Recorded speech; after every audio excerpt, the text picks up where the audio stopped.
How to win friends and influence people. As entrepreneurs, has anybody in this room read that book? Dale Carnegie, written about 85, 87 years ago. It's still one of the best business books you'll ever read, one of the best books in life you'll ever read. How to Win Friends and Influence People. I happen to think it's a little bit of an unfortunate title, but those words meant something else almost a century ago.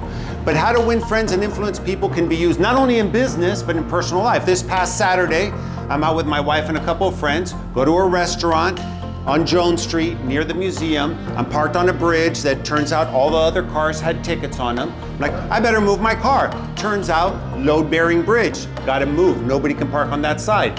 As I'm walking out, the waiter says to me, you know, you can park right here in the garage for free. I'm like, great. So I park in the garage, go back in, and I'm talking to the guy that I'm having dinner with. About 45 minutes into the dinner, he goes, hey, did you pay for the parking because they tow from there? I said, well, the waiter said I can park there for free. He goes, oh no. So I go out. Guess what? My car wasn't there. It was towed. So now, do I get a chance to use some of my influence? I go and talk to the manager. I go, very nice restaurant. I tend to be on social media giving positive reviews. I'd love to have a great experience here. However, with an expensive dinner and a 200 tow, probably not going to have the best review.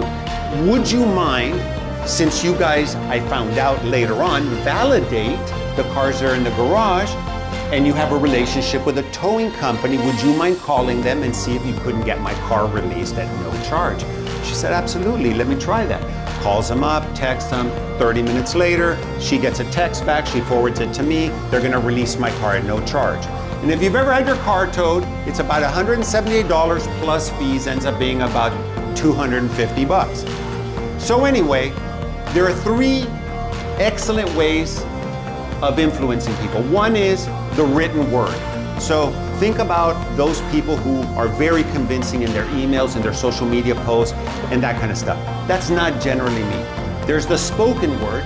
I think I'm decent at it because I do a lot of talking, but sometimes my attitude doesn't come across the way I'd like for it to, in a positive way. So the third way, and really is my favorite, is you lead by example. That's a great way to influence. And a lot of you who are parents and those of you who have employees know that you've said probably at some point in the past, don't do as I say, do as I do. Why? Because we're not leading by positive example. And I've said that many times to my kids. But really, I think one of the most powerful ways to influence both employees and customers and strategic partners and certainly children is to lead by example. So this next week, I want you to concentrate on going out there and winning friends and influence people by the written word, the spoken word, and by leading by example.